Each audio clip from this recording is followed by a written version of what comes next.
शिवरायांच्या काळात राजाश्रय मिळालेला पोतराज हा नंतरच्या काळात गावकुसाबाहेर फेकला गेला। या समाजात शिक्षणाची परंपरा तशी विरळच, पण पुण्यातल्या विठ्ठलवाडीच्या झोपडपट्टीतील पोतराजाचा मुलगा डॉक्टर झाला। समाजात पहिल्यांदाच ही घटना घडली आहे। पाहुयात एक रिपोर्ट। डॉक्टर धर्मराज साठेचे स्वामीराज क्लिनिक। मातंग समाजातल्या पोतराज ही लोककला सांभाळणाऱ्याचा धर्मराज हा मुलगा आज डॉक्टर झालाय। पोतराज समाजातला पहिलाच डॉक्टर आहे। आज हा सगळा समाज मोठ्या अभिमानानं धर्मराजचं कौतुक करतोय। लोकांची मुलं गाड्या घेऊन फिरतात, हे करतात, आम्हीही असं बनावं, काहीतरी मुख्य प्रवाहात यावं, शिक्षण घ्यावं, मोठं व्हावं असं आम्हाला वाटायचं। आणि आई बाबांचं हे म्हणायचं, अरे बॅरिस्टर हो, डॉक्टर हो, असे त्यांचे शब्द माझ्या कानावर पडायचे आणि मलाही वाटलं की आपण शिकून मोठं व्हावं। अतिशय कष्टातून धर्मराजनं BAMSचं शिक्षण घेतलंय। आयुष्यभर स्वतःच्या हाताने स्वतःच्याच पाठीवर आसूड मारून घेणारे हात आज इतरांसाठी वरदान ठरत आहेत। पोतराजाचा हा पेहराव करून भटकंती करण्यात सुखदेव साठे यांचं आयुष्य गेलं। हलगी वाजवून स्वतःलाच आसूडाचे भटके मारून पोटाची खळगी त्यांनी भरली। त्यामुळं साठेंना शाळेत जाऊन शिक्षण घेणं शक्य नाही झालं, पण आपल्या मुलांना त्यांनी शिकवण्याचा निश्चय केला। विठ्ठलवाडीच्या या झोपडपट्टीत असलेल्या या मोडक्या घरामध्ये साठे आणि त्यांच्या पत्नीनं आपल्या भविष्याची स्वप्न रंगवली। देवाधर्माला कुठं जायचं म्हणलं तर कोण सांगत नव्हतं, म्हणून स्वतःची तयारी केली की आपण अडाणी राहिलो तरी आपल्या पुढच्या पिढीनं तरी अडाणी नको राहायला। घरात जन्माला येणाऱ्या पहिल्या मुलाला पोतराज व्हावं लागतं अशी या समाजाची प्रथा। आताही ही प्रथा पाळली जाते। माझा मुलगा जसा डॉक्टर झाला तसा इतरांच्या मुलांना पण शिकावं आणि डॉक्टर इंजिनियर बनावा। सुखदेव आणि तारामती या जोडप्यानं स्वतः अशिक्षित असूनही मुलाला शिकवून समाजासमोर आदर्शच ठेवलेला आहे।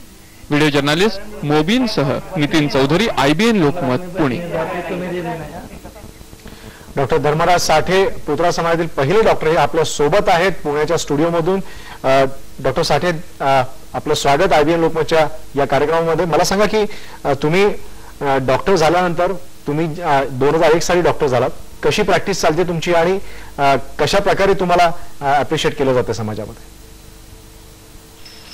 समाजामध्ये 2001ला पास आउट झाल्यानंतर माझा 2003 मध्ये मी प्रॅक्टिस सुरू केली।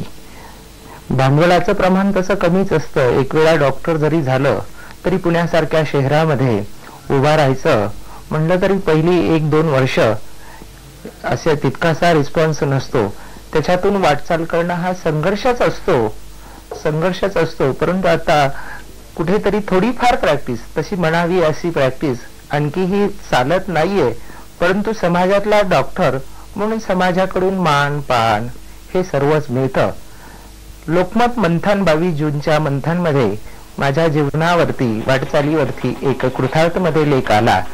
त्याच्यामुळे वेगवेगळ्या स्तरामधून माझं अभिनंदन सुरू झालं आणि त्याच्यामुळे माझ्या आई बाबांना मोठा आनंद झाला। आणि परवाच पुण्यामध्ये शाहीर प्रबोधिनीतर्फे हेमंत मावळे आणि DS खाटावकर यांच्या हस्ते माझा सत्कार झाला। मला सांगा की तुम्ही तुमचा जो प्रवास आहे त्याच्याबद्दल मला सांगा की तुम्ही कसा काय हा प्रवास केला? कधीतरी असं वाटलं असेल की आई वडिलांना की पैसे नसतील, असं वाटलं असेल मुलाला कशाला शिकवावं, आता पैसे नाहीत आपल्याकडे, तुम्हालाही आधी वाटलं असेल इतक्या अडचणी आपल्या पुढे आहेत, आणि असं त्यावेळेला वाटलं त्यावेळेला तुम्हाला कुठली उर्मी अशी पुढे आली, कुठलं एक तुम्हाला प्रेरणा तुम्हाला मिळाली? नाही, शिक्षण घ्यावं, कारण हा जो गावकुसा बाहेरचा समाज पिढ्यानपिढ्या 18 विश्व दारिद्र्य या समाजाच्या वाट्याला आलेला आहे। अनुसूचित जाती अंतर्गत मातंग समाज आणि त्याच्यातलाही पोतराज जमात यांना भटकंती करावी लागते, परंतु आपणही शिकावं, मोठं व्हावं, मुख्य प्रवाहात जावा ही मनाची उर्मी होती। कारण मला माझ्या बाबांसारखी कला पूर्णतः अवगत नव्हती आणि पुढच्या काळामध्ये 21व्या शतकामध्ये वावरत असताना हे लोककला हे उपजीविकेचं साधन होऊ शकत नाहीये, तर आपणही मोठं व्हावं असं वाटल्यामुळे नाना अडचणी जरी आल्या तरी मी शिक्षण घ्यायचंच असं ठरवलं होतं। कारण बघा, मी 11वी 12वीचं शिक्षण बार्शी जिल्हा सोलापूर इथे घेत असताना माझ्याकडे खानावळीसाठी पूर्ण पैसे नव्हते। त्यावेळेस मी झुणका भाकर खाऊन 180 रुपये महिन्यामध्ये मी ते दिवस काढले आणि माझ्या आई वडिलांनी माझ्यावर खूप विश्वास टाकला. मुलगा कॉलेजला आहे, कसा वागतो आहे, कसा राहतो आहे, म्हणून माझ्या कुटुंबातलं कुणीही माझ्याकडे आलं नाही त्या काळी. तरीही मी आई वडिलांनी टाकलेला विश्वास सार्थ करण्यासाठी मी अभ्यास केला आणि 12वी उत्तीर्ण चांगल्या मार्काने झालो. आणि नंतर माझा शिवाजी विद्यापीठामध्ये हातकणंगले या ठिकाणी पेठ वडगाव इथे BA-MS साठी नंबर लागला. तशी माझी इच्छा MBBS होण्याची होती, परंतु माझ्या लिखाणाचा स्पीड अत्यंत कमी असल्या कारणाने मी त्या मेरिटमध्ये बसलो नाही, हे मला इथे नमूद करावं वाटतं. आणि म्हणून मी BA-MS का होईना परंतु डॉक्टर व्हायचं आणि समाजाची सेवा करायची. आणि डॉक्टर जरी झालो तरी समाजाची बांधिलकी म्हणून जो इतर राहिलेला समाज आहे आमच्या समाजातला, त्याच्याकडे लक्ष देऊन त्यांनाही मदतीचा हात देऊन मुख्य प्रवाहात आणायचं असं मी मनाला खुणगाठ बांधली होती. मला सांगा की या सगळ्या प्रकारामध्ये तुम्ही आता डॉक्टर झाला, प्रायव्हेट प्रॅक्टिस करताय, सरकारी नोकरीमध्ये कधी आपण प्रयत्न केला नाही का? हो, बरेच प्रयत्न केले, परंतु जे आहे रिक्रुटमेंट जी आहे ती शासनाची बंद झालेली आहे आणि MPSC वगैरे याच्यातर्फे भरल्या जातात जागा. तसं पाहिलं तर MBBSच्या जागा ही शासनाच्या कोठ्यामध्ये 75% आणि BMS साठी 25% आहेत.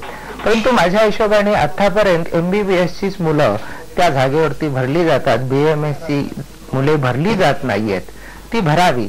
आणि शासनाला माझी विनंती आहे की गावकुसा बाहेरचा एक पोथराजाचा मुलगा मी आहे, कारण माझ्याकडे भांडवल हे तुटपुंज असणार, कारण शिक्षण घेतानाच माझ्या आई वडिलांची दमछाक झालेली आहे. आणि आता इथून पुढे पुण्यासारख्या ठिकाणी प्रॅक्टिस करायची म्हणजे भांडवल लागतं. तर ते भांडवल मी, कारण माझ्याकडे ज्ञान असलं तरी मी सदाशिव पेठेसारख्या ठिकाणी प्रॅक्टिस करू शकत नाही due to the deficiency of capital. म्हणून मला बाजूनी प्रॅक्टिस करावी लागते. पुण्याच्या 30 किलोमीटरच्या सर्कलमध्ये आउटसाईडला प्रॅक्टिस करावी लागते. 2-2 वर्षे तिथे बसून राहावं लागतं. जर मला शासनात सेवा करण्याची संधी जर शासनाने दिली, महाराष्ट्र शासनाने, तर माझा एक बाजू आर्थिक स्थैर्य येण्यासाठी मला बरंच बळ मिळेल, कारण पहिल्या फेज मध्येच मी आहे, त्याच्यामुळे माझी वाटचाल आणखी खडतर आहे. नक्कीच डॉक्टर, की तुमचा सत्कार जो आहे तो पण अजित पवार यांच्या हस्तेच झाला होता आणि त्यांनी तुमचं म्हणणं नक्कीच ऐकून घेऊन ते करतील असा आपण विश्वास व्यक्त करूया इथे. डॉक्टर साठे, धन्यवाद आपण IBN लोकमतच्या या कार्यक्रमात सामील झाल्याबद्दल. मेगा बातमीमध्ये वेळ झाली का ब्रेकची, पहा फक्त IBN.